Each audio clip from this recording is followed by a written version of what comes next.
It's the Andy Griffith Show, Facts and Trivia, with your host, Bob Snap.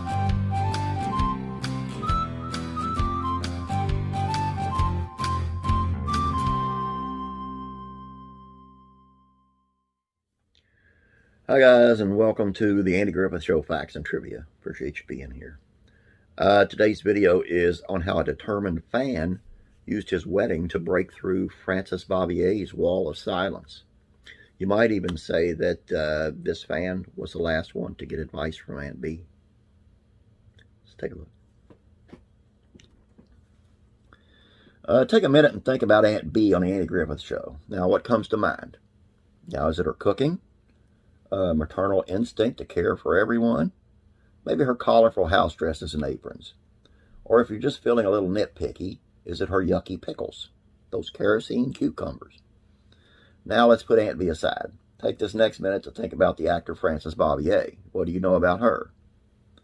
Don't feel bad if you can't distinguish any between the two. Bobbiet has said that she got lost in the character of Aunt B, not just in wrapping her head around how other people thought of her, but in how she thought of herself. You can't be an actress for 40 years living in a world of make-believe and not be affected, she said in one of her rare interviews when the Andy Griffith Show was still on the air. Other actors who played famous housekeepers in the 60s, like Ann B. Davis for the Brady Bunch, have said that they experienced the opposite. The longer that Davis played Alice, the more the producers started injecting her real personality into the character. For Bobbiet, it happened the other way around. Now, sooner or later, your mind begins to click, and in case you are wise to seek professional help to help stop being Aunt B after work, she told the Star Gazette in 1966. To save her sanity and separate herself from her iconic character, most fans know that she went into hiding later in life, retiring to Siler City, North Carolina, where she mostly kept to herself. Now, ironically, the only people she kept close were her own house staff, and stopped answering fan letters. Many fans tried to reach Bobbiet over the years, writing letters and hoping for a note back, but Bobbiet had disconnected from Aunt B.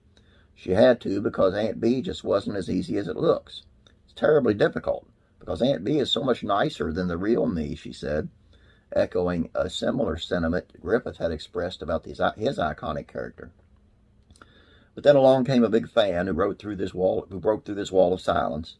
Scott Raboul, with his radio chemist living in North Carolina, about to marry Debbie, the love of his life. The year was 1988, and the couple planned their wedding in Charlotte. About 100 miles away, Bobbiet lived in Siler City, like many adoring fans. Scott thought he'd send her a letter.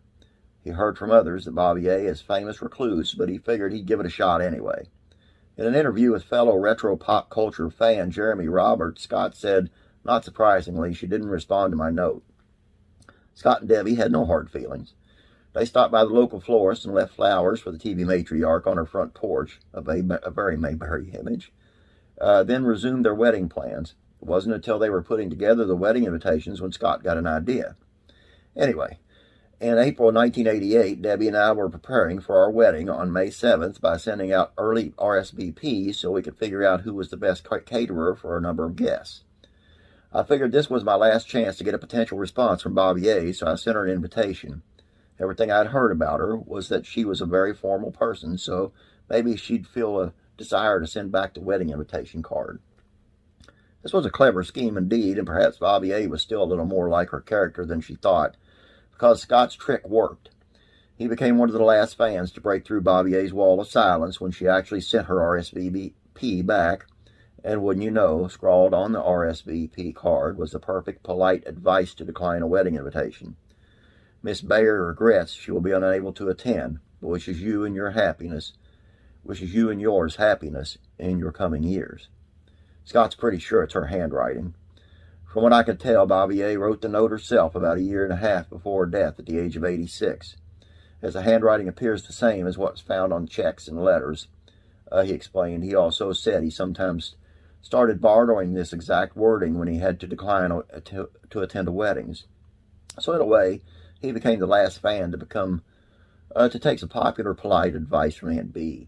A year later, Bobbiet passed away on December day in 1989. Before she did, Andy Griffith and Ron Howard visited her Siler City home, and with the two boys she raised on TV by her side, She made peace with her difficult feelings regarding Aunt Bee, a character for which her most loyal fans maintain eternal fondness. I've got nothing to add to this. I think this was so awesome.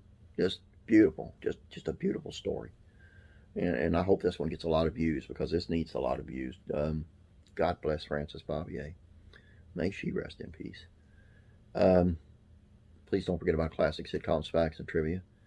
If you have not yet, please subscribe over there. Beverly Hillbillies, facts, and trivia. Head on over there. Check that out. Have a great day. God bless you, and I'll be praying for you.